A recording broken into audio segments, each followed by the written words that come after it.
உலகங்கள் யாவும் உன் அரசாங்கமே, உலகங்கள் யாவும் உன் அரசாங்கமே, ஒவ்வொன்றும் நீ செய்யும் அதிகாரமே. நிதி வேண்டும் ஏழைக்கு, மதி வேண்டும் பிள்ளைக்கு, நியாயங்கள் தான் வேண்டும் எல்லோருக்கும்.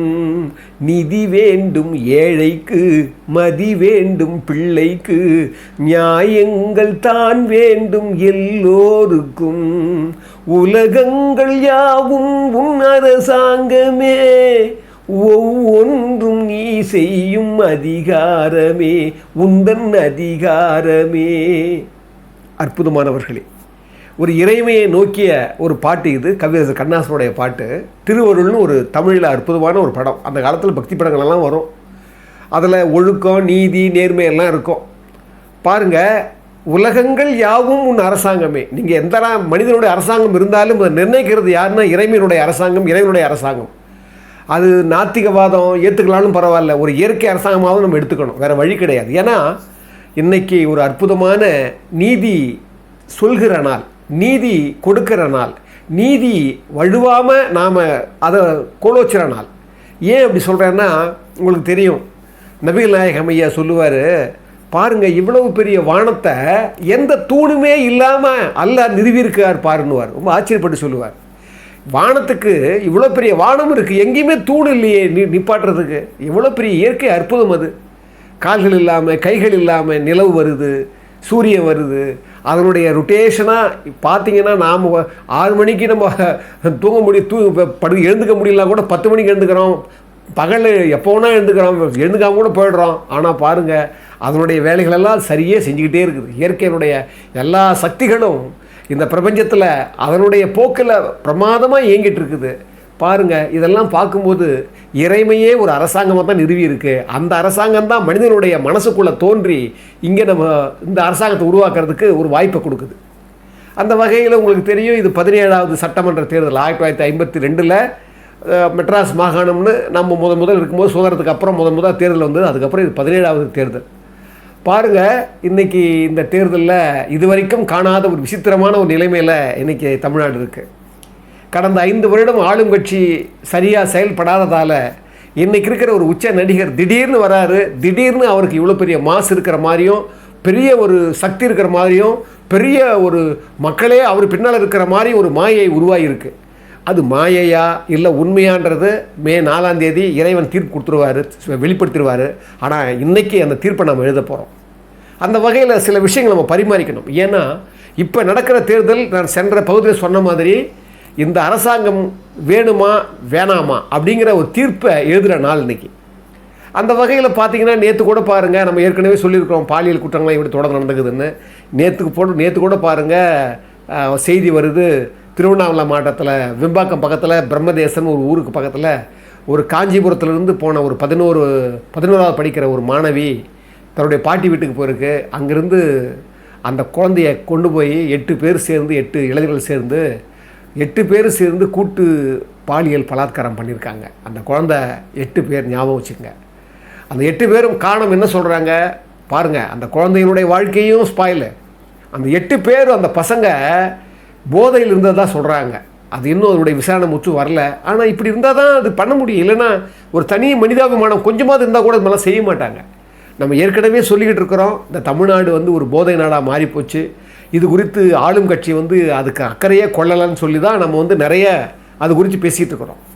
அந்த வகையில் பாருங்கள், இந்த ஆளுங்கட்சி ஒரு சரியாக செயல்பட்டுருந்தால் இன்றைக்கி உச்ச நடிகர் இவ்வளோ பெரிய புகழ் பெறுவார்ன்றது என்னுடைய தனிப்பட்ட முறையான கருத்து. என்னென்னா, இவரெல்லாம் சரியாக செயல்பட்டிருந்தால் இந்த 5 வருடத்தில் அவரே யோசிப்பார், இந்த அளவுக்கு வரணுன்ற எண்ணம் கூட வராது.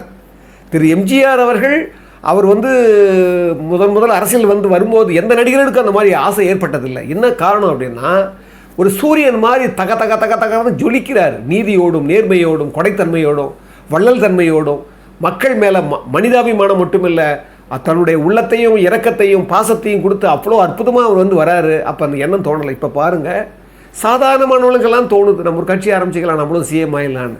அந்த அளவுக்கு இன்றைக்கி அரசியல் பாழ்பட்டு போச்சு. அந்த வகையில் இன்றைக்கி உலகமெல்லாம் பெரிய பிரச்சனை. உங்களுக்கு தெரியும், உலகத்தினுடைய ஹார்முஸ் நீரிணை அது பிரச்சனையாகி அது என்ன தான் நடக்குன்னு தெரியல. நம்மெல்லாம் பிரார்த்தித்து மறுபடியும் இந்த போர் தொடரக்கூடாது, ஒரு சுமூகமான ஒரு நிலை வரணும். உலகத்தில் பார்த்திங்கன்னா எங்கே பார்த்தாலும் பார்த்திங்கன்னா தென்கொரியா நாடுகளிலிருந்து நல்ல வளமான நாடுகள் பிரேசிலிருந்து எல்லாமே பார்த்திங்கன்னா லிஃப்ட் கூட யூஸ் பண்ணாதீங்க. அப்படி யூஸ் பண்ணிங்கன்னா நிறைய அதுக்கு கச்சா எண்ணெய் வேணும், அதனால் அதுக்கு வந்து ஒரு மின்சாரம் வேணும். இதுக்கெல்லாம் காரணம் இந்த ஹார்முஸில் மாட்டிகிட்டு இருக்கிற பிரச்சனை. உரம் இல்லை, உர தட்டுப்பாடு, மின்சார தட்டுப்பாடு, நிறைய இடங்களில் எரிவாயு இல்லை, நிறைய ஆஃபீஸை மூடப்படுகிறது, நிறைய விலைவாசி ஏறி போச்சு, இங்கேயே நம்ம ஏகப்பட்ட ஏறி போச்சு. இதெல்லாம் வந்து காரணம் என்னென்னா தர்மம் கோலோச்சினா தான் தர்மத்தின் ஒரு தலைவனாக ஒரு அமெரிக்காவில் இருக்கிற ஒரு தலைவன் தர்மத்தின் வழியாக நடந்தால் தான் உலகமெல்லாம் சேமமாக இருக்கும். தான் தோன்றித்தனமாக ஆட்சி பண்ணும்போது அந்த தலைவனாலேயே இவ்வளோ இக்கட்டு நேருது. அதை போல் ஈரான் ஆகட்டும், அதை போல் இஸ்ரேல் ஆகட்டும், ஒரு தலைவன் நல்லா இருந்தால் தான் அந்த சொல்லுவாங்க ஒரு உணவை வச்சியோ ஒரு உடையை வச்சியோ நாம் வந்து எடை போட முடியாது. எப்போவுமே சொல்லுவாங்க மன்னரை வச்சு தான் அந்த நாடு நல்லா இருக்குன்னு சொல்லுவாங்க. அந்த புறநாட்டில் ஒரு வரும். ஏன்னா நீரும் வந்து உலகம் கிடையாது, நெல்லும் உலகம் கிடையாது, ஒரு மன்னருடைய அந்த போக்கில் தான் அந்த உலகம் இருக்கும் அப்படின்னு ஒரு புறநாட்டில் ஒரு அழகான பாட்டு இருக்குது. அது மாதிரி இன்றைக்கி உலகமெங்கும் நடக்கிற இந்த அமைதியின்மையை நாம் அதை நினச்சி யோசிக்கிறதா? பார்த்திங்கன்னா எங்கே பார்த்தாலும் இந்த உலகத்தில் எங்கே பார்த்தாலும் கலகமாக இருக்குது, மக்களெல்லாம் சந்தோஷமாக இல்லை, ஏதோ வராங்க போகிறாங்க. அந்த மாதிரி நிலைமையில் இன்றைக்கி பாருங்கள், இன்றைக்கி தமிழ்நாட்டில் நடக்கிற இந்த எலெக்ஷனை பார்க்குறதுக்கு 10 நாடுகளிலிருந்து இங்கே வந்திருக்கிறாங்க பார்வையாளர்கள். ஏன்னா உலகத்திலேயே ஒரு அதிசயமான பெரிய ஜனநாயக நாடு இந்தியா. ஏன்னா இந்த இந்தியாவில் கிட்டத்தட்ட தமிழ்நாட்டிலே பாருங்கள் 5.73 கோடி, அதாவது 5,73,00,000 பேர் இங்கே நம்ம வாக்களிக்க தகுதி உடையவராக இருக்காங்க. அதில் எவ்வளோ பேர் நம்ம போல் பண்ண போகிறாங்க தெரியல. ஆனாலும் பாருங்கள், இன்றைக்கி இருக்கிற ஆளுங்கட்சி மேலே இருக்கிற குற்றச்சாட்டே நம்ம நிறைய பேசிட்டோம். ஆனாலும் ஒரு தலைமை சரி இல்லைன்னா அந்த தலைமை சரியில்லைன்னா நாடே போயிடும். அதனால தான் நாடொரும் நாடி முறை செய்யா மன்னவன் நாடொரு நாடு கெடும் அப்படின்வார்.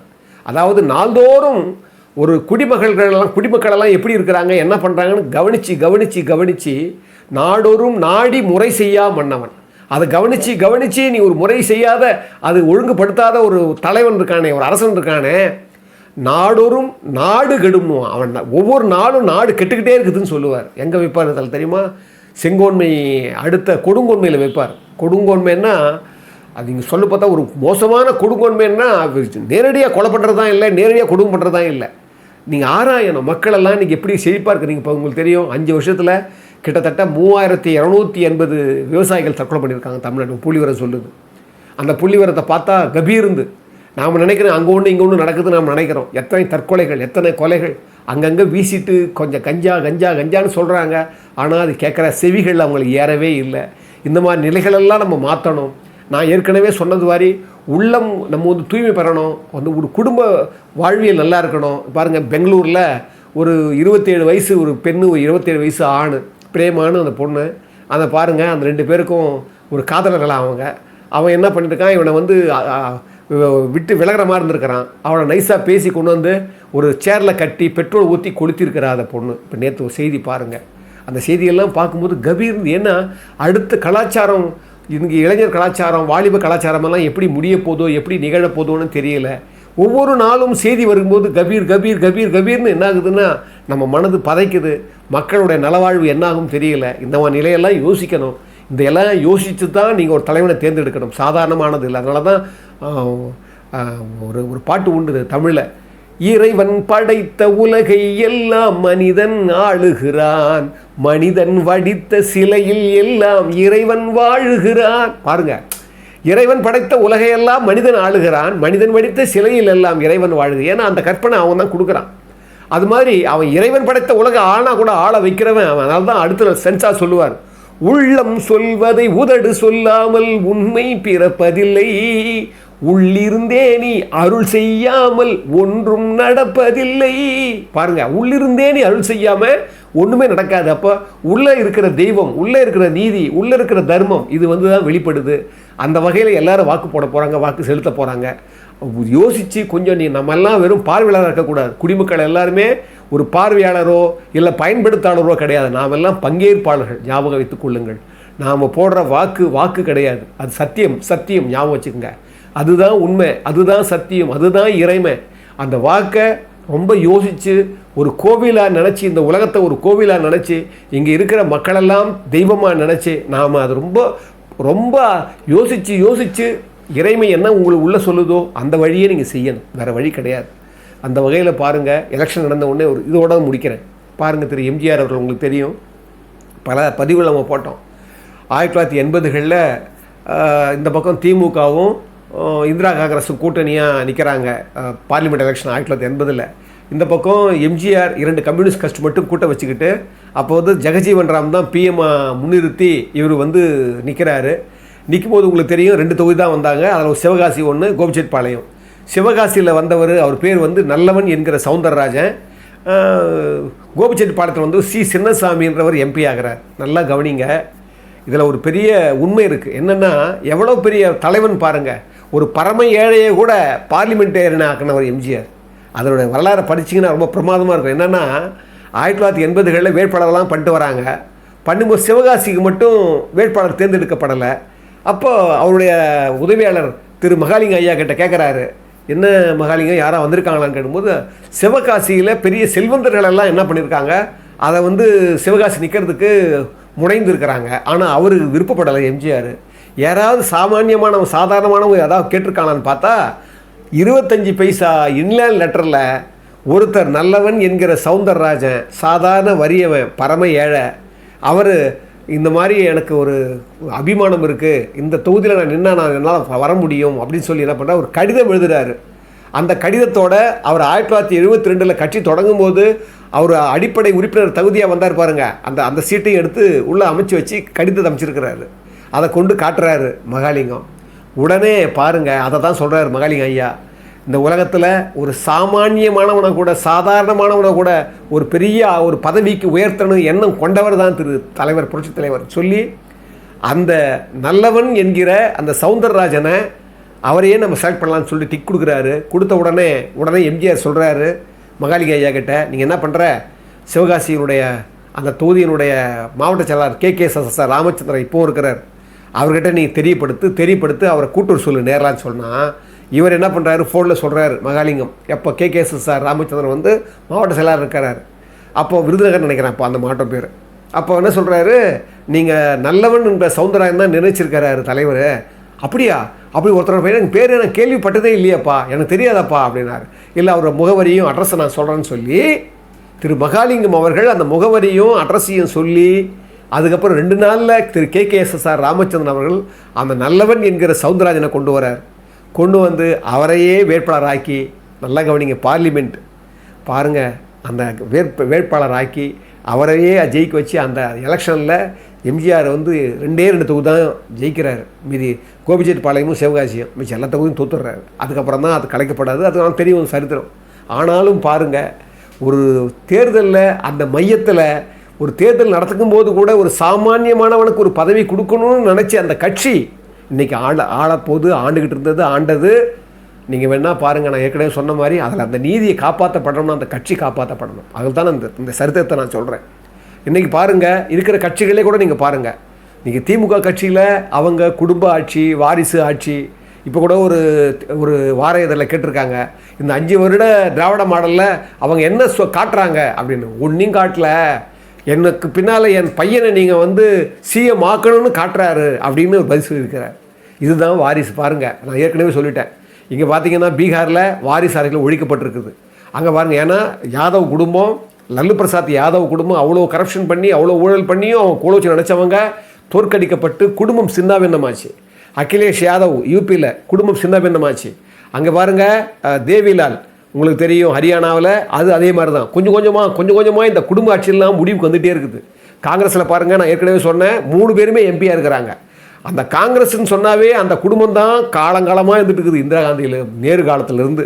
அப்போது அதுக்கு ஒரு முடிவு கொண்டு வர, ஏன்னா மக்கள் ஆட்சினா எப்படி சாமானியம் வர முடியும். நான் இப்போ ஒரு சரித்திரம் சொன்னேன், எம்ஜிஆர் இந்த கட்சியை ஆரம்பித்தார், யாராவது அவங்க சம்மந்தப்பட்ட அண்ணன் சம்மந்தப்பட்டு இருக்கிறாங்களா, இல்லை ஜானகி அம்மா சம்மந்தப்பட்டவங்க இருக்காங்களா, இல்லை ஜெயலலிதாவுடைய சம்மந்தப்பட்டவங்க அவங்களுடைய யாரும் இருக்கிறாங்களா பாருங்கள். யாருமே தனக்கு பின்னால் வாரிசுன்னு சொல்லிட்டு போகலை அவங்க. என்ன காரணம்னா ஒரு நீதியான நேர்மையான ஆட்சியில் நீங்கள் மறைமுகமாக செலுத்தலாமே தவிர பண்ணக்கூடாது. இங்கே பாருங்கள், காங்கிரஸில் ஏற்கனவே இருந்து சொல்லிட்டேன் நான். ஒரு செல்வ பெருந்தகைன்னு ஒரு தலைவர் இருக்கிறாரு. வருவாய் துறை என்னை மறிச்சாங்கன்னு சொல்லி வீட்டில் இருந்து என்னை சோதனை பண்ண மறிச்சாங்கன்னு சொல்லி பொய்ய சொல்கிறார். இதெல்லாம் என்ன மாதிரி ஒரு அரசியல் யோசிச்சு பாருங்கள். இதெல்லாம் நிலைக்கலாமா? காங்கிரஸுக்கும் குடும்ப ஆட்சி, வாரிசு ஆட்சி. இந்த பக்கம் பாருங்கள், வைகோவை பற்றி நான் ஏற்கனவே சொல்லியிருக்கிறேன். வைகோ தன்னுடைய மகனையே யாருக்காக யாருமே வரமாட்டாங்கன்னு சொன்னார், ஒரு நியாயமான ஆட்சி நடத்தணும்னு சொன்னாரோ அவரே பிள்ளையை கொண்டாண்டார். உங்களுக்கு தெரியும், அது பெரிய மல்லை சத்தியான ஒரு முக்கியமான விசுவாசியை வெளித்தள்ளிட்டார். அதெல்லாம் உங்களுக்கு தெரியும். ஆனால் இங்கே பாருங்கள், இன்றைக்கி பன்னீர்செல்வம் ஒருத்தர் இருந்தார், அவர் இப்போ திமுகவில் போயிட்டார். அவர் கூட தன்னுடைய மகனை எம்பி ஆக்கினார், இவர் எம்எல்ஏ ஆனார், துணை முதல்வராக இருந்தார். ஆனால் இங்கே பாருங்கள், எடப்பாடி பழனிசாமி அவருக்கு ஒரு மகன் இருக்கிறாரு, பின்புலமாக இருந்து வேலை செய்கிற தவிர இது வரைக்கும் சபையில் கொண்டு வரல, அவர் காட்சியில் கொண்டு வரல. ஏன் சொல்கிறேன்னா அந்த கட்சியினுடைய தன்மை அப்படி. அதனால தான் சொல்கிறேன் நான். அதனால் எவ்வளவுதான் பிரச்சனை, எவ்வளோதான் அவருக்கு இணக்கமில்லாத சூழ்நிலை, எவ்வளோதான் தலைமை பண்பு பெருசாக இல்லைனா கூட அந்த கட்சி காப்பாற்றப்படணும்.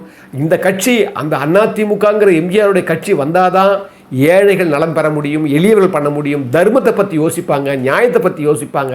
இப்படி எல்லாத்தை பற்றியும் மக்கள் நலம் மக்கள் நலம் மக்கள் நலம்னு மக்களை பற்றியே யோசிக்கிற அந்த தன்மை இன்றைக்கி இருக்கிற கட்சியில் அதுக்கு மட்டும்தான் உண்டு.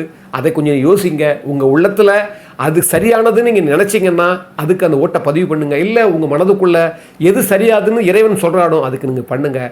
எல்லாம் கூட்டி கழித்து வரும்போது எது சரியோ அதை நம்ம ஏற்றுக்கணும். அந்த ஏற்றுக்கிற தன்மை தான் நமக்கு உண்மையான தீர்ப்பு நாள், அந்த மே 4ஆம் தேதி. அன்புள்ள மிக்கவர்களே, தமிழ் டிவியினுடைய இந்த சேனல் இந்த அளவுக்காவது இயங்கிக்கிட்டு இருக்குதுன்னா அதுக்கு உண்மையானவர்களும் நல்லவர்களும் ஒத்துழைக்காமல் இது நடக்காது. அந்த வகையில் இந்த சேனலை பார்க்குறவங்க உண்மையாக மனதுக்குள்ளே அந்த இதயத்துக்குள்ளே ஒரு ஈரம் இருக்கிறவங்க, நிலை இருக்கிறவங்க, கொடுக்கணுன்ற எண்ணம் உங்களுக்கு வந்துச்சுன்னா நிச்சயமாக இந்த தமிழ்த்திக்கு உதவணும்னு சொல்லி உங்களை மீண்டும் வணங்குவதில் நான் பெருமகிழ்ச்சி கொள்கிறேன்.